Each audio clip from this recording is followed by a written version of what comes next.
Paul Harvey coming at you live. How you doing out there? We are blessed. I'll tell you that right now. I hope you are too.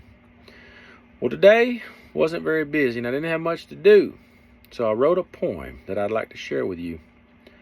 I've been known to write a poem or two.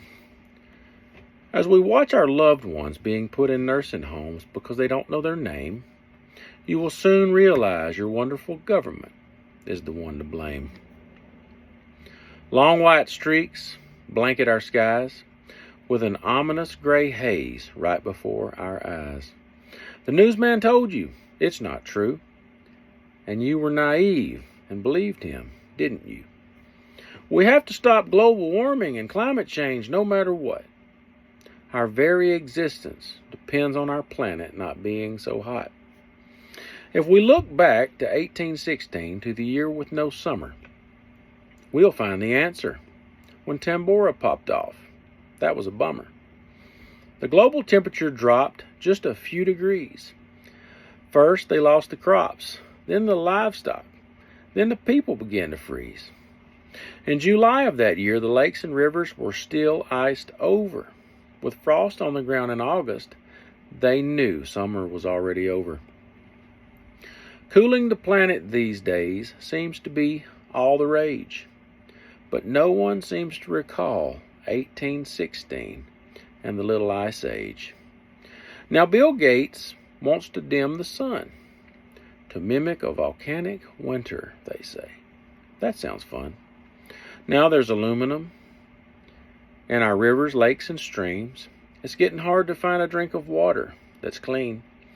Aluminum kills the plants and trees, the beasts on the ground, and those in the air. Nothing can escape its deadly snare. There's high concentrations up on the mountains, which eventually end up at our drinking fountains.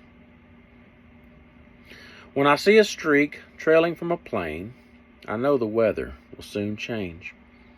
From Operation Sea Spray and fungal spores to Lyme disease and big red sores. Flights over San Francisco, St. Louis, and Minneapolis, St. Paul. Project LAC, our government, infected us all. Some scientists made it to America after World War II, and they continued their evil experiments on me and you. Brucellosis, yellow fever, encephalitis, meningitis, Ebola, or fever Q, your government has a biological weapon tailored for you. Operations like Project 112 for those in the subways, Bacillus globigii and Serratia marcescens still lurk there today. You can run, but you can't hide. They'll find you some way with a government operation like Big Buzz or Operation Mayday. Lyndon Johnson said, "He who controls the weather controls the world." And in the name of research, they've almost destroyed that world. Operations like Big Itch, Dropkick, Endeavor, and CD22. But just remember, we only know about a few. Secrecy is how they hid their evil plights, but everything done in darkness will be brought to light. It's time you open those itchy, bloodshot eyes and see through all of your government's lies. They say chemtrails aren't real. Well, maybe that's true, because those were biological weapons they used on you. Ephesians 5:11 says, "Have no fellowship with the unfruitful works of darkness, but rather expose them."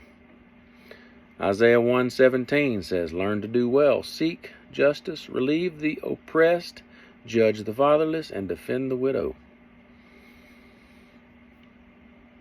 So, Paul Harvey, I hope y'all enjoyed this. Y'all peace out.